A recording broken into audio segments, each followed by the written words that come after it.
Hello and welcome to How to Have a Good Future with Kidney Disease. Today we'll be talking about your money and your life. Hi, I'm Mary Beth Callahan. I'm a kidney social worker, which is also sometimes known in the dialysis and transplant world as a nephrology social worker.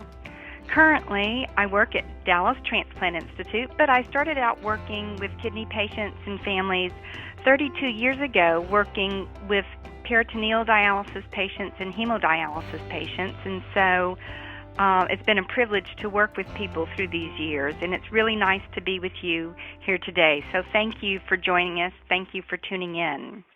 Kidney disease can be costly, but today we want to talk about ways that you can understand that there is help now that is certainly better than there was available to people back in the 1960s, when there was really not help in terms of payment for people who had kidney disease, and it wasn't even possible to help people with treatment for kidney disease prior to that. Prior to that, the treatments were considered experimental, and most insurances didn't pay for dialysis, and it was extremely, extremely expensive. That meant that most people could not get this life-saving treatment. And even though dialysis is still expensive today, now there is help to pay for it.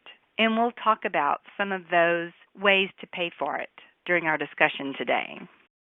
If a person has an employer group health plan, which means that either they are working or their spouse is working or their partner is working, the employer group health plan would be the first payer for the first 30 months of their time when they have either a transplant or started dialysis, with a little caveat that we'll talk about later.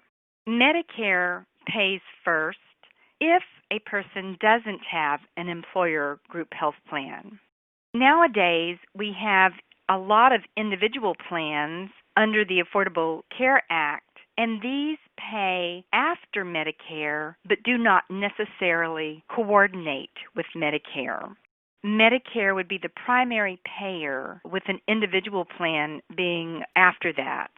Other payers may include Medicaid, and sometimes people get Medicaid and Medicare confused. Unfortunately, they both begin with the word Medi, but they're very different, and we'll talk about how they're different. But other payers include Medicaid. People may get benefits through the VA, the Veterans Administration, or the Indian Health Service. Additionally, Medigap plans, which are also sometimes known as Medicare supplements, can pick up what Medicare does not pay. But first, let's talk about Medicare for a little bit. And I am the first to tell you that understanding all the rules about Medicare can be very confusing, and I certainly don't understand all the rules about Medicare, but I try to understand all the rules about Medicare as they relate to people with kidney disease, because that's the people that I work with. Medicare is a national health insurance plan. To qualify for Medicare, a person has to earn credits toward Medicare by working and paying taxes. You have to qualify for Medicare by having enough credits for your age, and there's a schedule that Social Security and Medicare have worked out in terms of how many credits a person needs according to their age. Once a person gets Medicare, it's not just for kidney disease. So whether a person has Medicare as primary payer or secondary payer, Medicare pays for any disease process, or if a person breaks their foot, or if a person has a cold. So it's not only for kidney disease. But backing up just a bit, there are 3 ways that a person can get Medicare if a person has enough credits. So we are probably most familiar with the idea that people over 65 are usually eligible for Medicare. A second way is if a person becomes disabled 24 months after the person receives their first Social Security disability check, that person becomes entitled to Medicare and begins receiving Medicare. The third way is through kidney failure at any age. But again, the person has to be able to have enough credits on their own or through somebody else to qualify for Medicare. So in some cases, a person may draw credits from their husband or wife, or in some cases, a child might draw off of a parent's Medicare credits. And when this happens, it doesn't take away from the other person's credits. Those stay intact. But the person with kidney disease can draw upon those and get Medicare in place. There are 4 parts to Medicare, and we're going to briefly explain each one of those parts. Part A is for hospital care. That's what most of us would use it for. It's also for hospice or skilled nursing facilities. Part A does not have a premium if a person has worked and has enough credits. If a person doesn't have enough credits, there is a way to buy into Medicare Part A for a premium. Generally, the cost of that premium is high, and most people don't fall into that category, but that is a possibility. Then there is Part B as in boy. Medicare Part B has a premium and is based on income. For the large majority of people, there is a base premium, and in 2015, the base premium is $104.90. Now, for people who have a higher income, there is an increase on that premium, and this year the highest amount of premium on Medicare is $335 a month. Generally, Medicare Part B as in boy premiums come in quarterly premium statements. And so that can be hard for people to pay in quarterly amounts. There is a way to pay these premiums on a monthly basis, and that's something you may want to ask Social Security about if you are applying for Medicare. Medicare C, which we really never refer to as C, but C is all about Medicare Advantage plans or managed care. If people have a Medicare Advantage plan before their kidneys fail, they're able to keep it. There are also some special needs plans that will accept people whose kidneys have failed. There are some advantages and some difficulties with Medicare Advantage plans. And so this is something that you want to look at very carefully. Medicare Part D is the prescription drug plan that you hear a lot about every year, because every year a person is able to change the Medicare Part D prescription drug plan that they have. And so you'll see a lot on TV in terms of advertisements about this. The Medicare Part D plans vary in premiums depending on which plan a person purchases. And these are administered through insurance companies across the nation. These also include national plans and state plans. And so if a person has a Medicare Part D, as in dog, or drug plan in one state and they move to another state, the Medicare Part D plan may well need to change because they are moving from one state to another. Part D has many complex copays and deductibles, and this is something that you can look at if you go to the Medicare.gov website and Google Find Plans. There will be information for you there to look at this.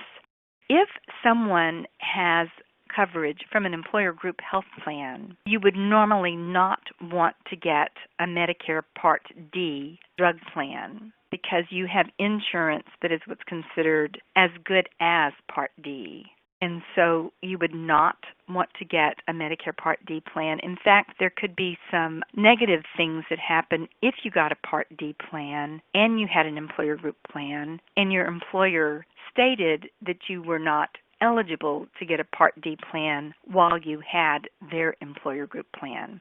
So there are all types of rules, and you want to be aware of these and know what's going on. On the other hand, if a person chose not to get a Medicare Part D plan when the time came because they think that they're not on any medications right now, there is a 1% penalty per month for delaying enrollment. And this penalty is added onto the Part D drug plan premium forever. And there's no cap on this.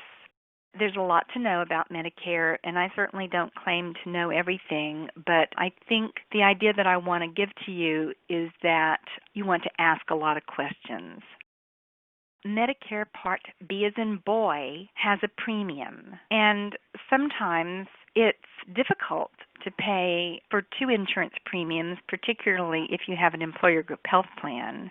So there's no easy or right answer for everybody. But sometimes having Medicare Part B as in boy can save a person more money than the premiums cost.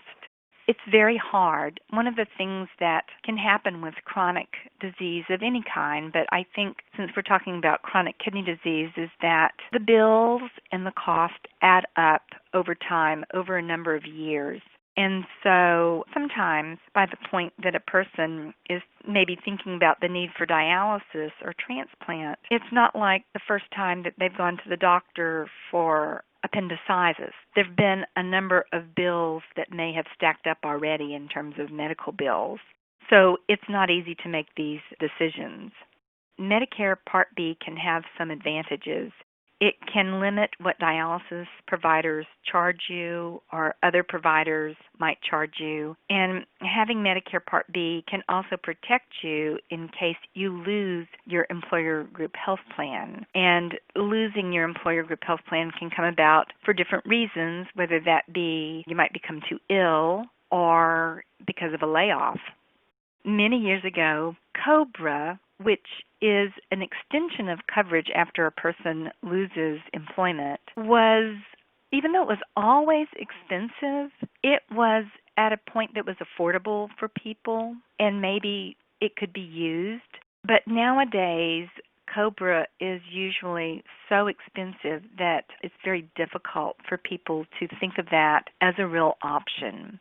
So in the back of your mind, if you're thinking that I'm not going to get Medicare Part B as in boy because I'll just take out COBRA if I lose my job, I would encourage you to price out what the cost of COBRA would be through your company as you make that decision. To summarize, carefully think through applying for Part A and not Part B.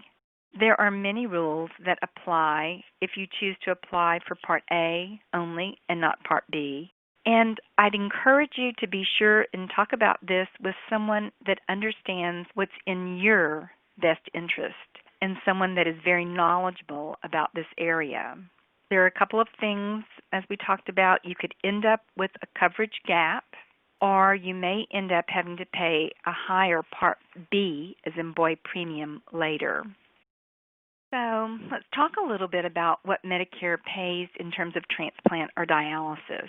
If you have traditional Medicare, so this means not a Medicare Advantage plan, but traditional Medicare, Part A pays 100% for your transplant surgery and hospital stay. That is, after a deductible for Medicare Part A is paid. Currently, the Part A deductible is about $1,200. There are many rules about Medicare, but the Medicare Part A deductible is not one time a year. The Medicare Part A deductible is per every 60-day hospital admission. So if a person goes into the hospital 5 times during a 60-day period, there's only one hospital Part A deductible. However, if they go in 5 times during that 60-day period and then they go in on day 64, there is a second hospital deductible. So there could be as many as 6 Part A hospital deductibles in a year with Medicare Part A. Now, we would hope that you wouldn't go into the hospital 6 times during a year, equally spaced 60 days apart, but I think it's fair for you to know that that's a possibility. Additionally, traditional Medicare Part A pays for the living donor evaluation, surgery, and hospital stay. So if Medicare Part A pays for that, what does Medicare Part B pay for? Traditional Medicare Part B, if it's primary, will pay for 80% of doctor fees and outpatient services, as well as transplant medications, the anti-rejection drugs. And that's if Medicare is the primary payer. It will pay for 80%. If you're going into the hospital for transplant surgery, yes, Part A will pay for your transplant surgery and the hospital stay, but all those doctors that you see while you're in the hospital, the surgeon, the anesthesiologist, the radiologist, the nephrologist, those are doctors that will be also probably sending you a bill for the 20%. If a person has Medicare based only on kidney disease, then Medicare will end 3 years after transplant. An employer group health plan may prefer certain transplant centers. Sometimes we consider this based on managed care contracts. Sometimes these are considered in-network or out-of-network. And sometimes transplant centers are considered centers of excellence. It's important for you to be aware of these things because in the end, the cost may be different for you. So ask these questions to see if your employer group health plan prefers a certain transplant center in your area. And now Medicare also pays for 80% of the allowable cost for dialysis. And we'll look a little bit more specifically at that in just a minute. But I also want to say that in terms of living donors, Medicare will generally pay for a donor follow-up for 3 months after surgery. So Medicare, even though they'll pay for the donor surgery and evaluation, it doesn't cover the donor forever for any problems that might arise related to giving the donation of the kidney. If something occurs for the donor within that 3-month period, or maybe a little over that with review, it can be up to 6 months. But I think that's maybe important for people to understand as well. We talked a little bit about this, that Medicare would pay for the full cost of care for a living donor, but it is also occasionally necessary for a donor to take antibiotics or pain meds, and Medicare does not pay for that for the donor. Those are not usually a lot, but sometimes it's just important to know that. And separate deductible or coinsurance is not paid for the donor. Now, Medicare does not pay for donor travel or time off work. Again, I want to just impress upon those listening that Medicare will end 3 years after transplant unless the person is over 65 or disabled for a reason other than kidney failure. Social Security, for those of you who might in the future receive Social Security disability, considers transplant potentially disabling for 12 months.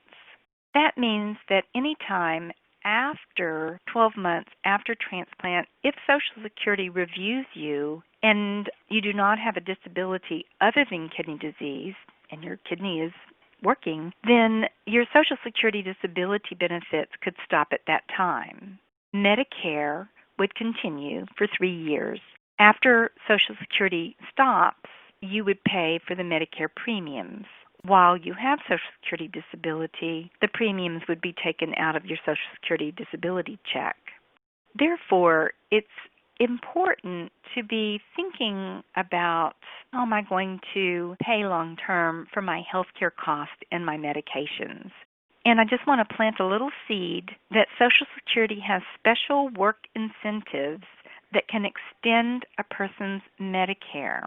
So if a person is transplanted and is doing well, and they are able to return to work before Social Security reviews them 12 months after the transplant, they can complete a trial work period of 9 months. This is the first work incentive from Social Security. Currently, the trial work period is completing 9 months at $780 a month gross. This changes every year, and this is 2015. I'm going to give you a website to look at. So if a person completes a 9-month trial work period, and during that 9 months, a person can make $2 million a month, but to qualify as a trial work period month, you have to make at least $780 a month gross in 2015. Then, at the completion of the 9 months, it activates a second work incentive from Social Security, which is the continuation of Medicare for 7 years and 9 months from the end of the trial work period. And so that's very important for consideration in your long-term planning. Now, to find out more information about that, I would refer you to www.ssa.gov.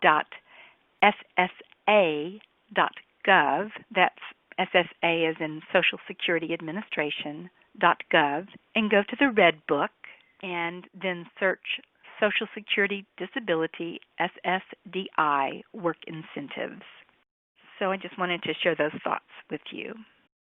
So what do you pay for a transplant? These are some of the things to think about. These are with traditional Medicare. Cost with Medicare Advantage plans may be different. And remember that Medicare doesn't pay for donor travel or room or board. There are other programs from nonprofit organizations that can be pursued from your transplant center that can help with that. But there's going to be the deductible that we talked about, travel to and from the transplant center and follow-up visits after transplant, 20% copays for transplant medications, if Medicare is your only insurance, copays on other medications, time off work, that can be for the patient who's getting the transplant and for the caregivers as well. So hopefully you will meet with a social worker during your pre-transplant evaluation process to help you plan individually for what these costs would be for you. And I encourage you to do fundraising with reputable organizations to save money for your post-transplant needs. A couple of these organizations are the National Foundation for Transplants, Help Hope Live, and Children's Organ Transplant Association, COTA, C-O-T-A. And COTA is available for adults also with polycystic kidney disease. Otherwise, COTA works with families with children. Medicare payment for transplant medications, just talking a little bit about that. A person has to have Medicare Part A in place either at the time of the transplant or retroactively get it in place. Sometimes a person will have an employer group health plan that covers the cost of the transplant, so they're not eligible for Medicare until the time of the transplant. Medicare allows that person 12 months to get Medicare A in place that covers the date of the transplant. However, the transplant center has to be a Medicare-approved transplant center, and so I want to make a very clear statement that any transplant center outside of the U.S. is not a Medicare-approved transplant center, and Medicare Part B, as in boy, will never pay for the anti-rejection drugs if a transplant is done outside of the United States. So Medicare Part B, under the current rules, would never pay for the anti-rejection drugs. And currently, they would pay for 80% of the cost of the anti-rejection drugs. And if a patient had a Medicare supplement, the Medicare supplement would pay for the remaining 20% when a Medicare Part B as in boy pharmacy was used. A transplant center social worker or coordinator would be able to help you set these things up. When Medicare is primary, it pays 80% of the allowable cost for dialysis as well, and it pays for dialysis at home or in a clinic. Medicare routinely pays for 3 hemodialysis treatments per week, and these can be during the day or the night. With a doctor's letter, Medicare may pay for a 4th hemodialysis treatment. And most clinics are able to work with short daily hemodialysis treatments and the money that they receive and are able to make 4 treatments paid for as well. You also need a way to pay for the other 20% that Medicare doesn't cover, and this can be difficult. When Medicare is secondary, it may or may not pay, but having Medicare means that the clinic can't charge you more than the Medicare rate if your employer group health plan paid at least 100% of Medicare's allowed rate. Now, this is all somewhat complicated, and we're giving you a lot of information. The nice thing is that you can refer back to this multiple times if you need to. Here's kind of an example of what the cost of dialysis can look like when a person has Medicare. It can look different when a person has insurance through an employer group health plan. But under the Medicare bundle rule, each person pays a different rate. The cost per treatment is based on a person's age and their illnesses.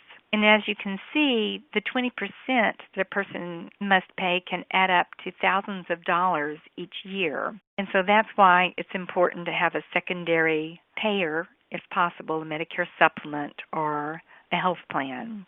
Peritoneal dialysis is paid at the same rate as standard hemodialysis, $250 times 3 a week if Medicare is primary.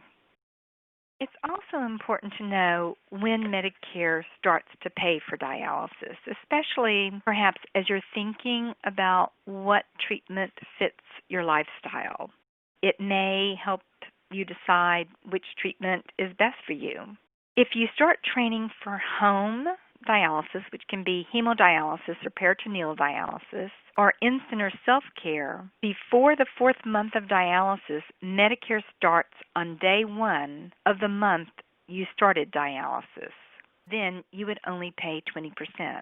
However, if you start in-center treatment, Medicare won't pay until the first day of the 4th month.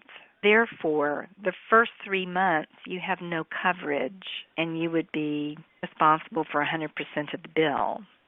Your health plan will pay for all or some of this if you have one. However, I think more and more we all need to be aware of deductibles and how they play a part in our medical care. More and more I see in our patients' insurance what we call integrated deductibles. And an integrated deductible is when medications or doctor visits or hospital visits, nothing gets paid until your deductible is met, whether the deductible is $1,000, $3,000, or $5,000 or more. An integrated deductible means nothing is going to get paid until your deductible is met. And remember, this is on a yearly basis. So that is a very important item to check. If you or your spouse is working and you have options regarding employer group health plan benefits, check to see if your deductible is an integrated deductible or not.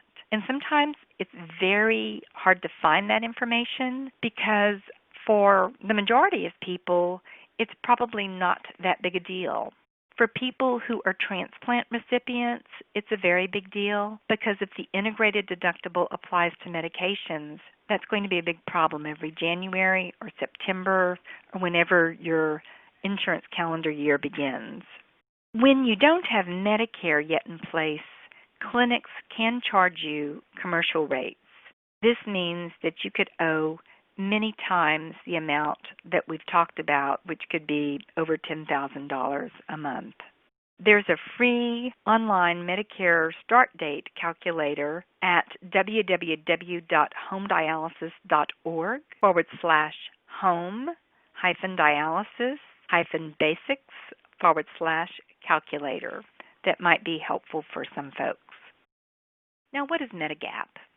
In all these Medicare insurance terms, nothing is real clear-cut, so Medigap is also called a Medicare supplement. But I like this slide because Medigap helps us bridge the gap between what Medicare pays and what you owe.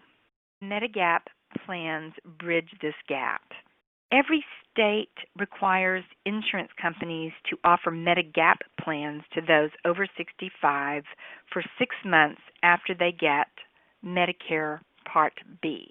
So for 6 months from the effective date of your Medicare Part B as in boy, you can get a Medicare supplement if you're over the age of 65.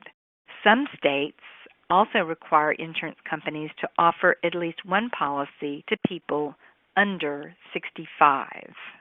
You can also go online at Medicare.gov and get information on what states these are. We're going to talk a little bit about Medicaid as well. Medicaid is based on income and resources or assets. It's different from Medicare because anyone who has worked and paid work quotas and is a U.S. citizen can get Medicare. But if a person's income is higher than a state's allowed amount, they will not be eligible for Medicaid. Or if they have more money in the bank or 2 cars or a boat or something like that that we call assets, they won't be entitled to Medicaid. So this varies by state. But all states must cover some services under Medicaid, which include dialysis. Many of the states now are going under what's called Medicaid managed care. So the state may not just have traditional Medicaid, as was the case maybe 5 or 10 years ago, but insurance providers take over portions of the Medicaid population in states, and so different companies you would choose as a Medicaid recipient which insurance company you wanted to go with in many states. Now, the other thing that happened under the Affordable Care Act is that some states chose to accept federal monies to expand into Medicaid so that all people in their state could be covered for health care. And some states chose not to expand into Medicaid or to accept Medicaid monies.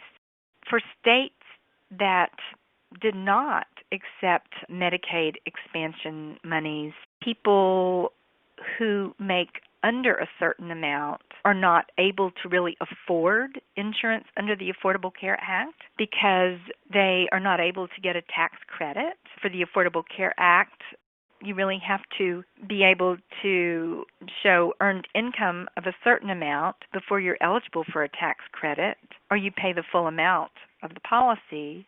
If you are in a state that expanded into Medicaid under the Affordable Care Act, if you don't meet that criteria, then you can get Medicaid in that state.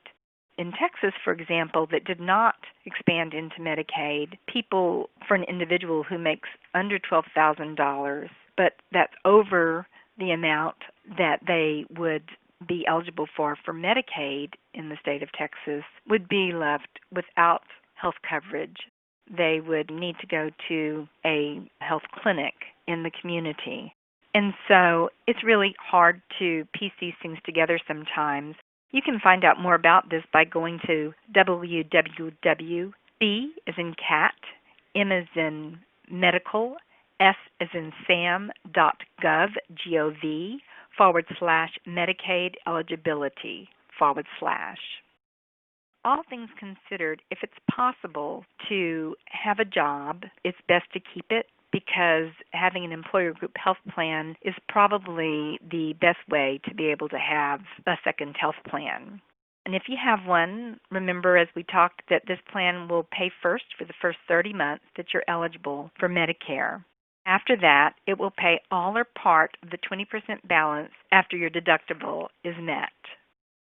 Most people don't necessarily know that they'll maybe lose as much as 2/3 of their income if they decide to take disability. And unfortunately, we all probably do realize that our bills won't go down just because a person has kidney failure. The other thing that I think is very important to consider is that if you have the opportunity to purchase short-term disability or long-term disability, and I would ask you not to just assume that it's not possible because you have kidney disease, please look into doing so. Because when a person is eligible for Social Security disability, the person has to be without earned income for 5 months before they begin receiving a Social Security disability check.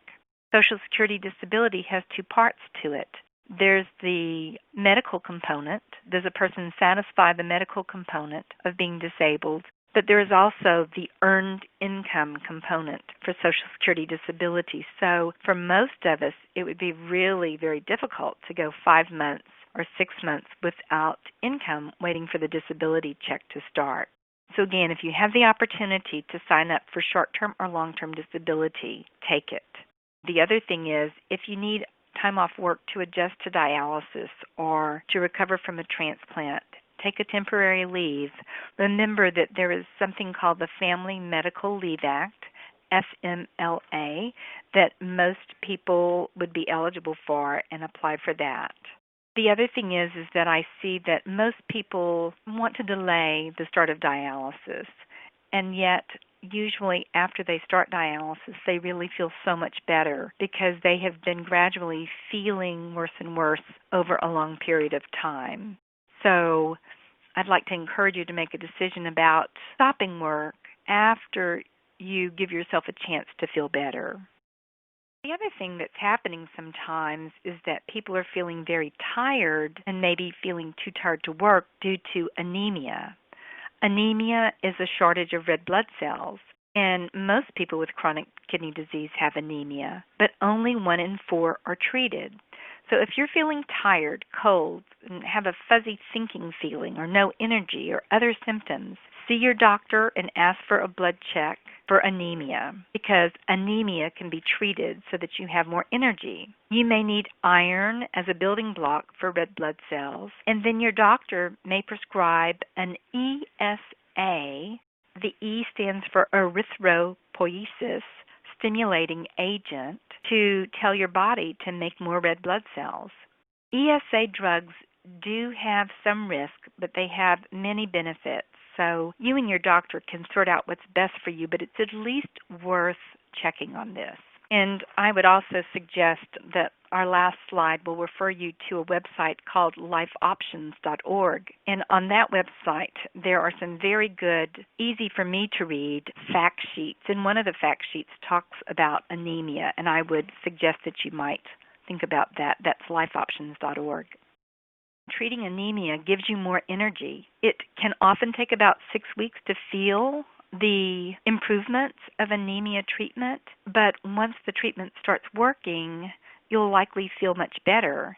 And at that point, you may think, I could have really kept my job. I could have kept my health plan. I wish I would have delayed my decision about quitting my job. And so I just encourage you to delay quitting your job until you give your body some time to stabilize after you get anemia treatment and maybe some dialysis. Don't let kidney failure stop you from feeling or staying active. It's good for you to move around and get some exercise, and it's, good from a physical standpoint, but it's also good from a mental standpoint. Now, it is very important that you speak to your doctor so that you are sure that you're exercising safely and at the right level for yourself, but it helps our body to work better if we are able to stay active. And it helps us to be stronger and more flexible. It keeps us more steady on our feet very often. Sometimes when we've been declining a bit in physical function, a physical therapist, which is usually paid for by Medicare, our insurance, can help us kind of get a start on things. And I really encourage that if you've been down for a bit. But getting active just can help us in so many ways.